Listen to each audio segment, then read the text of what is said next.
Hello, friends. This is Jonathan Pishner with Apex Counseling, and today I wanted to talk about some psychology basics that I think is really important for everyone to know. And anyone who comes and receives counseling from us here will almost certainly be introduced to this idea.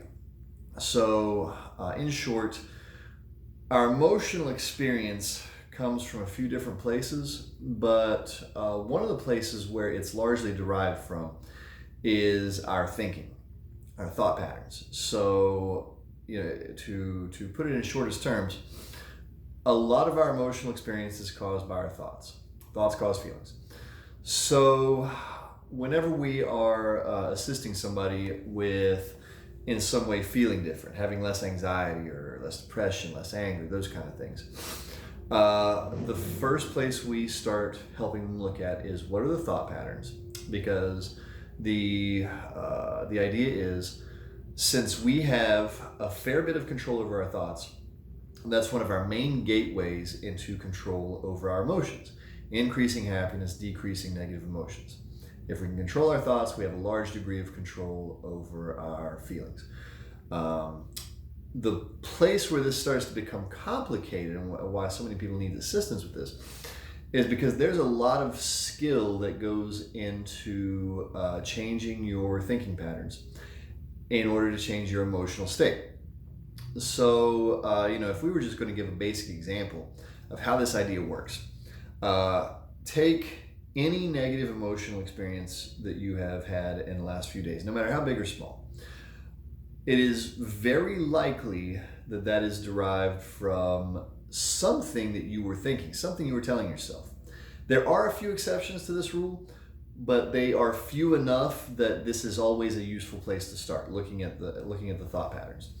If I was going to give an example of how this works, I'm going to pick one that almost every adult and late teen has experienced. So, a driving example, in the situation where somebody cuts you off in your car, almost everyone will experience some level of anger over that, some level of annoyance, frustration. Those are all on the anger spectrum. So, in order for a person to arrive at anger, the idea is that they have a set of thoughts that occur. And one of the places where this becomes a difficult tool to apply in the early stages is usually those thoughts occur so quickly that it's hard to notice them immediately. Some people notice their thoughts pretty readily in that way, but some people it flits through their brains so fast that they don't notice. They only notice after the fact. But if I was going to guess at the thoughts that would lead someone to anger in a situation on the road when somebody cuts them off, I would guess at thoughts like, this person's an idiot, or they're an asshole, or they should know better, or something along those lines.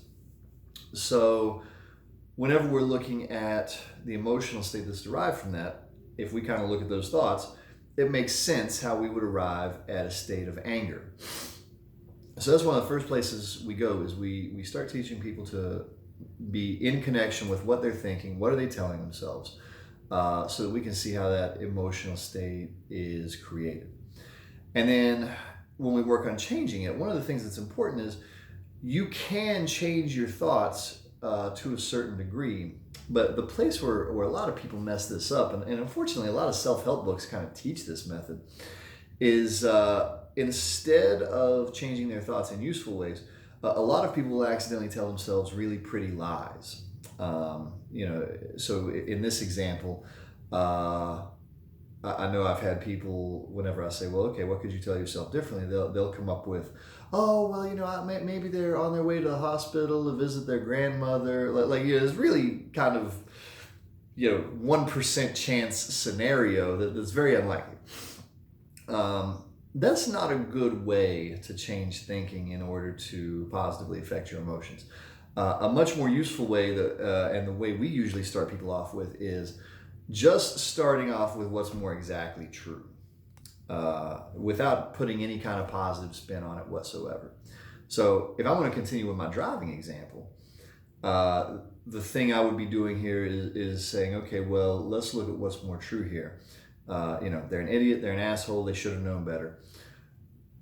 We'll kind of go through this and see, okay, are these true? Well, we don't know anything about this person, so we have no evidence at all for idiot or asshole. Those are definitely not true just because we have no way to prove that. They should have known better. That's a little, a little closer to true, but the thing about shoulds, anytime we got a should in there, that's really kind of our opinion, our value judgment. It's not as exactly true as we would wish it to be. So, a lot of times I'll walk people through like, okay, what's, in this case, in the car example, how many plausible explanations are there for making this kind of error? I know just from personal experience and from hearing the stories of others, I mean, you can accidentally cut somebody off if you blink at the wrong time, or if you like pull part way out, then you see them and you kind of like panic and you just go. They can be in your blind spot. New drivers or drivers who are somehow like less experienced will tend to just make more mistakes. A distraction can occur. The kids are in the back seat and start fighting the moment you start trying to make the turn. Who knows? But if we were going to replace that first line of thinking with something more true, the thing we would replace it with is, there are many more plausible explanations than just idiot, asshole, and should have known better. There are numerous ways people can make a mistake on the road and not have any of those things going on. So now I'm saying all this. One of the things that's really important to understand, the reason a lot of people need assistance with this is, that's a nice, easy example that a lot of people experience, but really, for most of us, it doesn't really wreck our day. It doesn't give us all that much problems. When we're working on real stuff, people's view of themselves, like they view themselves as like worthless or no good, or that they're imagining catastrophes that in their head that is producing tons of anxiety. Those lines of thinking a lot of times are kind of resistant to change. So I wish it was all as simple as be like, okay, figure out what you're telling yourself and now tell yourself what's more true. It is oftentimes that simple, but the process of working through it can sometimes get complicated, because when it's your real stuff, you've probably held on to it for a long time. And there's a lot of details in developing the ability to change your thought patterns. But the first place you start, if I was going to give you an action item to start playing with and seeing if you can find a way to make it helpful for you, is start identifying what you're telling yourself. Get good at you have the event, you have the emotion. Get good at opening up that space and see what's the thoughts in the middle that are helping to create that emotion. Because if you can't identify your thinking, there's no chance of changing it. That's why one of our very first things we work with people on is we start working with identifying the thinking. What are you telling yourself that assists in creating a lot of these negative emotions? So that's a nice action item to work with, to at least see what you're telling yourself, see if there's a way that you can change that story a little bit in order to more positively affect your emotional state. We're going to add probably numerous videos on the idea of thoughts cause feelings over the course of time. So this will probably end up becoming kind of a series of videos, where we'll address different ways this can look. But for now, hopefully this little tidbit was in some way useful to you. You can find a way to positively apply it to your own life. As always, if you need some assistance, we'll be glad to help you out with it.